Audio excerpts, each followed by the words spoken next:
that he shares with Barry White, the Boston Mills Brandywine mascot. And then at 4:20, I will put the last person on Mary's tubing team, Snow Babies. Oh, babies. We'll do that as a text contest. Okay. So my team, Coxsicles, Bill's team, Click Click Tube, Mary's team, Snow Babies, and Barely White. All four. 1 week from tonight, we'll go back to Boston Mills Brandywine. We do it once a year. It's always a blast. This is the 10th annual Alan Cox Show Polar Blast Battle. And there are prizes for the winning team. Next week, when all the teams are set, you'll be able to cast your vote as to who you think will be the winning team. And if you're correct, you could win all the prizes that the winning team gets. I was going to say, do we know what those are? Well, we get prizes from Bud Light and Monster Energy, all kinds of stuff. Charles Scott Salons and Spas, and, it's a vast array of things. Anything that's in that tickets backpack in there, and that I'm supposed to take home when you clean the office. Most of those things are prizes. Your creative space is getting a little creative again over there. Right? You jerk. Yeah. Hey, it's been a good 2 months, right? I'll get it out. I'll get you to clean it soon. I'm not doing anything. I'm done. I'll get you to clean Spent it real an soon. entire show doing that. You don't want to be his personal Hazel? No. It's a nice contemporary reference. Hubba hubba. If you, I don't know if there are still the discounted tickets, by the way, because they always sell out, but they're $10.07, and you can look. There's a link there at AlanCoxShow.com. Use the keyword Polar Blast. And again, thank you to Bud Light and Charles Scott Salons and Spas, Monster Energy. Thank you to Statement Limousine for getting us there and back so we can party. And DJ Cairo spins for you in the lodge, too. But speaking of Monster, by the way, they dropped off a bunch of cans of the new Monster Mule, the ginger brew. Well, ginger beer. Drop a little bit of vodka in this. I was going to say. And you're going to have a goddamn party. So I'm looking forward to this. So thank you to the Monster Gang for dropping some of these off for me. We can make some of those on the way home. Yeah. Or on the way to the, what's it called? On the Polar Blast. The Polar Blast, yeah. On the Statement Limousine. Ginger beer gives me heartburn. I stay away from ginger in most capacities because it gives me pretty bad heartburn. You're a mess. I am a mess. Lactose intolerant, somewhat generically intolerant. Yeah. Allergic to ginger shellfish. Allergic to shellfish. Allergic to kiwi. There you go. So, guys, when you go, why isn't Mary locked down? It's because you can't take her to dinner anywhere. I can't go anywhere. She can eat like froyo and cheese. Yeah. Not cheese. Not cheese. Apples. Yeah. Right? Take her to an apple orchard. That's where she thrives. Northeast Ohio restaurants that have just shellfish and kiwi on the menu. Seriously. And it's all coated in dairy. Yes. Milk-coated kiwi shellfish. Man, what are you going to do? You will never get a better steak in an arcade setting, Charlie. Milk steak. I'm going to need milk steak right here. I saw a tweet from them about Lethal Weapon 5. It was from Rob McElhaney. Yeah. And he's saying, we already did this. Did they do an episode that was They Lethal did. They did Lethal 5? Weapon 5. They did Seinfeld and they did Lethal Weapon 5, yeah. He's got a new show on Apple Plus, by the way, called like Mythic Quest, about some nerds, or it's like behind the scenes at a gaming company or something that looks kind of funny. I think that's getting ready to drop. I started watching that morning show because I always forget that Jennifer Aniston? I forget that I have Apple Plus on my television. Like I just don't think of it because there's so many other when I go on my Roku and I have all the apps, I go, okay, what am I watching? What do I want to watch? And I forget that I have Apple Plus. And we started watching that morning show. It's good. It's good. Yeah, it's Steve Carell, right? Steve Carell, Jennifer Aniston, Reese Witherspoon, Mark Duplass is in it. Yeah, I guess it's not as comedic as I thought it was going to be. I thought it was going to be a little bit more. I don't know what I thought. Punchy. It looks really dramatic, though. It is. I didn't think for 1 second that it was going to be funny at all. I think you got Steve Carell and Jennifer Aniston. I think they were kind of billing it as like maybe a dark comedy, but a comedy nonetheless. But it's not very funny, but it's good. Yeah. It's kind of along the lines of like if you like the Newsroom or Studio 6, like behind the scenes type stuff. Yeah. With a whole lot of scripted drama. See, I like the behind the scenes type shows, but the funny ones, like 30 Rock. Love that. Or the Larry Sanders Show. Yeah. Yeah. Greatest show of all time, I think. Greatest sitcom of all time. I'm embarrassed the to Larry say I've never Sanders seen Show it. And Seinfeld. You never seen the Larry Sanders Show? Mm-mm. Well, it was off the air by 96, I think. Yeah. So Garden Weasel. Launched a lot of careers. Well, I know that. My favorite book to read on the treadmill, and the only book I've read in probably 10 years, is... we forgot about book club, didn't we? We did forget about book club. It's the last day of the month. We have to read an entire book tonight. Is Sick in the Head Hello, Moon. If you give a mouse a cookie. You mean Goodnight Moon? No, No, Hello Moon. Hello This Moon. Oh, Hello Moon. Hello, Moon. different. Hubba, hubba. I'm out. It's a drunk guy in his lawn. I guess Hello, Moon. You've got to greet the moon before you can say goodnight to That's it. true. It's just, Bill's just being overly polite Yeah. to a satellite. It is Sick in the Head by Judd Apatow because it's interviews. So it's just a bunch of interviews with him and comedians, comedic actors, writers, all different people. And it's an easy read for the treadmill because I'm not going too fast. I can keep track of it. But I was amazed at the number of people that he interviewed that all were like, oh, yeah, I started writing for the Larry Sanders Show, or I had my first appearance on that, or like it was probably 10 people throughout the course of the book that all There's like 4 had shows. a platform of that. In the National Comedy Center, they have this wall where you like, it's like this interactive wall where you can pick up, or you just like select someone. You go like, okay, I like Julia Louis-Dreyfus. So then it shows all the connections she has to these other actors and actresses. So it'll be like SNL or Seinfeld, and like the shows like Seinfeld, SNL, Larry Sanders Show, and The Simpsons are all so interchangeable with the writers and the people that started on those shows. Yeah. Like they all had like a hand in it. And it's really, really cool to see how everybody interacted with each other over the years. Yeah. My wife got me It's Gary Shandling's book over Christmas. I think I might have even texted you guys that you should absolutely read it because it's Judd Apatow putting together Gary Shandling's notes and journals and things after he died. Of course, my wife gets this for me in hardcover. I prefer hardcover books. And day 2, I'm carrying it under my arm. I'm moving from one room to the next, and I turn too quickly, and I hit the door frame, and I shear the spine off this book. Wow! And then I bump You're it going again. real fast. And it was like I just wrong place, wrong time. So this book, I had it for 2 days. It looks like it has been run over by a delivery truck. Like, man, he This really thing. likes this book. Oh He my can't even God! put it down. And I devoured the book. I mean, it's how many pages? It's a thick book, but Used to be thicker. true. What took me a little bit out of it though is. It's really hard to read Gary Shandling's handwriting. Oh, yeah, that's so there are tough. all these notes that are supposed to be, Like you know, if amazing, you're, yeah. oh my God, yeah. You still get a good picture of what the guy was like. They don't transcribe it? They do not. No, Oh. there's just reproductions of the actual journal entries and notes to himself. And Yeah, you know, I couldn't read that. I mean, there's like brief interviews with people and little kind of interstitials with friends of his and Kevin Nealon and Sarah Silverman and all these Yeah. people that were super close to him, and photos. And so it's a really cool book, but I'm sure that I blew through it more quickly because I wasn't able to read his writing Yeah. in a lot of it. So I would just go through, you Like know. instead of sitting and struggling, like, what does that say? Yeah, I tried that at the beginning. I Yada, was yada, like, I'm not yada. gonna- You're one of the greatest of all time.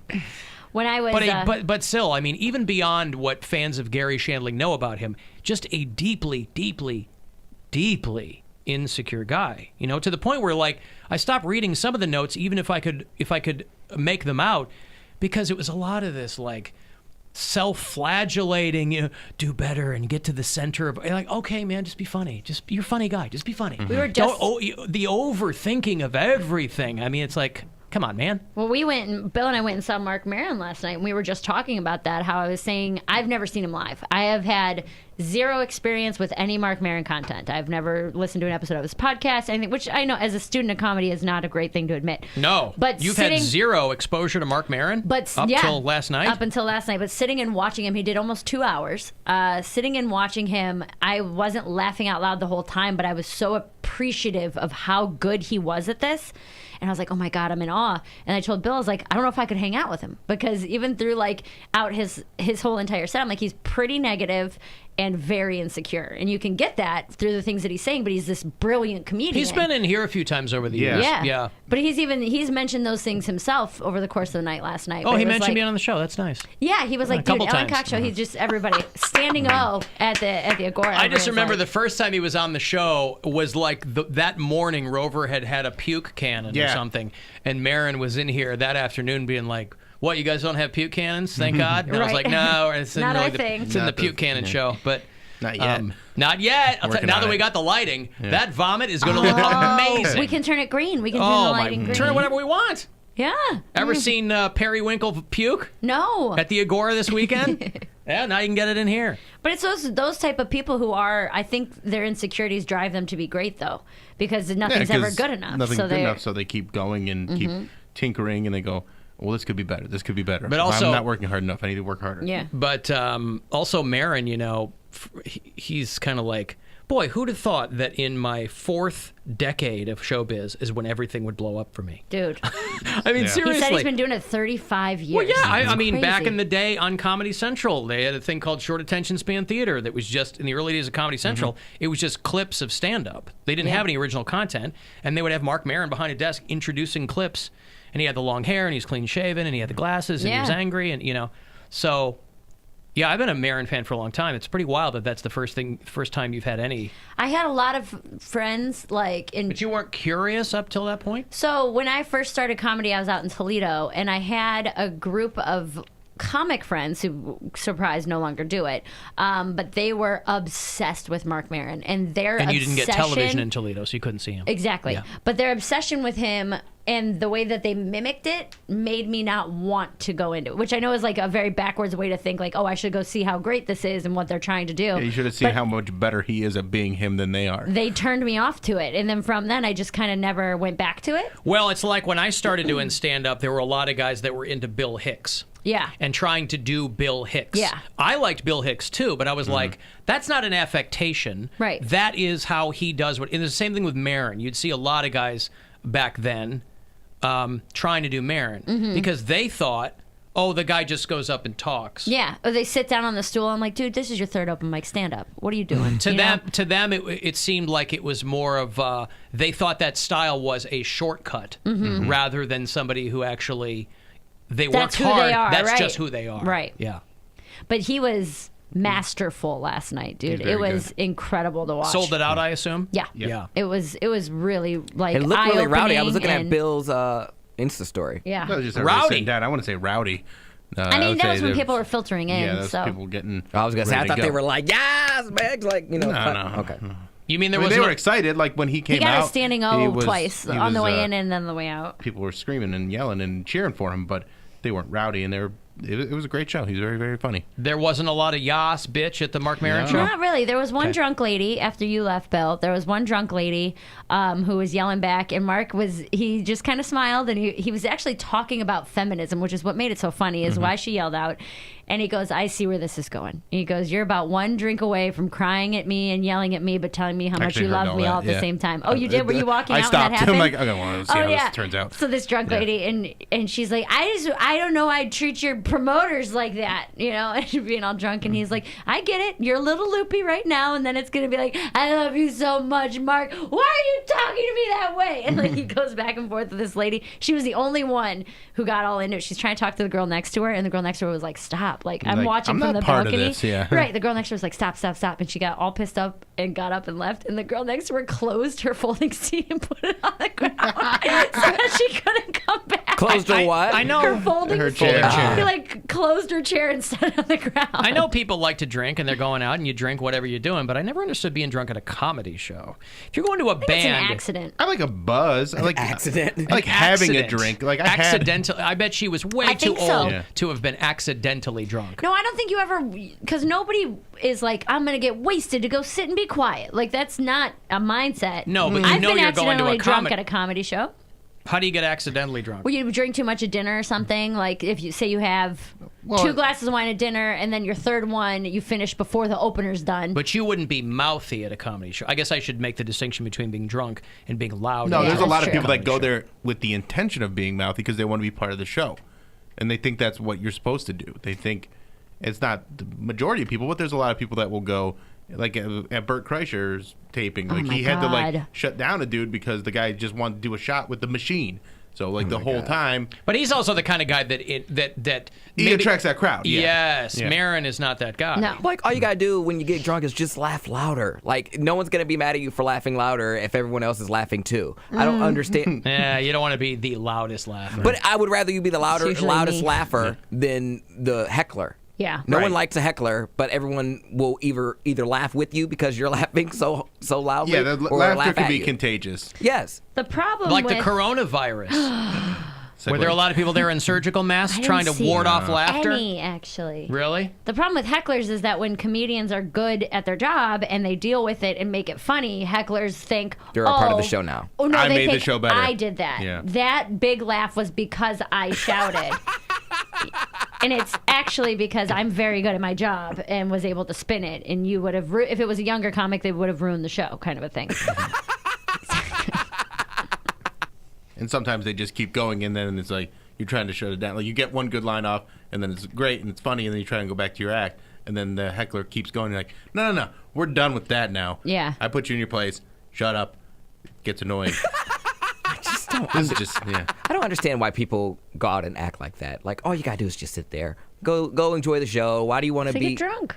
Well, and people, I there get are drunk people, all the time, and I've never done that. But there are also people who are of the mindset that I paid to be here. My admission price lets me do what I want to do. Yeah. You know, you're up there because I bought a ticket to see you. Whatever. I mean, but Yeah. I'm just saying, like, when you go to a concert, you can kind of, you can yell as loud as you want and nobody's going to hear you. You Yeah. can be Just drunk and you can nod your head and you whatever. Yeah. As long as you're not throwing crap. Yeah.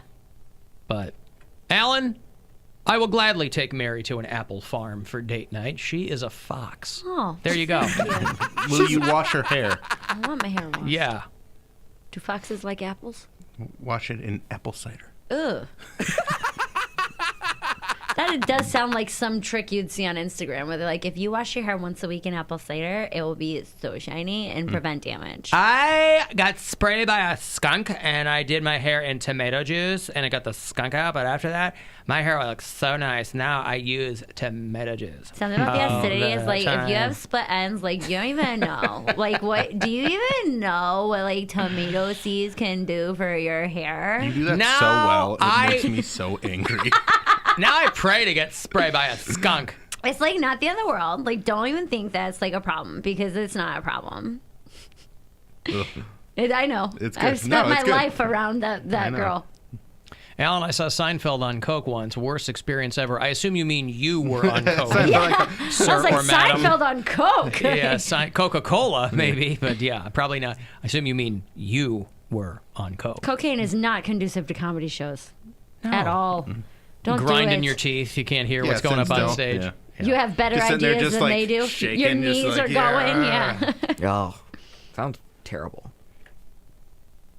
Pot's good for comedy. Pot's great for comedy. Smoke weed before you go see a Yeah!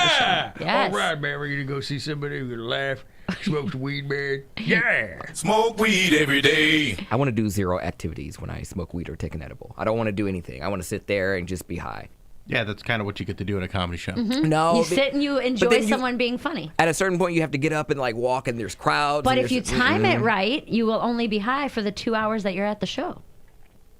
What? Boy, timing is everything. I guess That's so. science. You eat your timing edible is 45 everything. minutes, but if the show starts at 8:15, you eat the edible at 7:30. What edible are you eating that it just lasts 2 hours? I've never had an edible. Medical edibles, real edibles, anything that your cousin didn't make, anything that's regulated. Like you any- eat it, lasts 45 minutes to kick in. Right when the house lights go down, you start to get high. I wish You're that high was for me. 2 hours, and then you can come down, have a glass of water, and drive home. Because any edible I've had is like 6 to 8 hours. No Like 6 to way. 12 you're hours. Six taking to too eight high No a way. dose. No way. That's why. No wonder you don't like them. Well, that's why I was drooling Guys, on myself. I've got an edible. I'm going to need 48 hours to prepare myself. That's like taking acid or mushrooms. The Like it's an ones- all-day thing. The ones I got from Mary for Christmas Yeah, are they're real perfect. good. They're like 10s, and you get high, and you feel good, but you're not And it's out of only your mind an or hour and a half, weird or 2 anything like hours. that. Yeah. I was terrified. I was like, I'm never going to come down How from this. many This is milligrams just like, was it? He doesn't know. Someone made a brownie.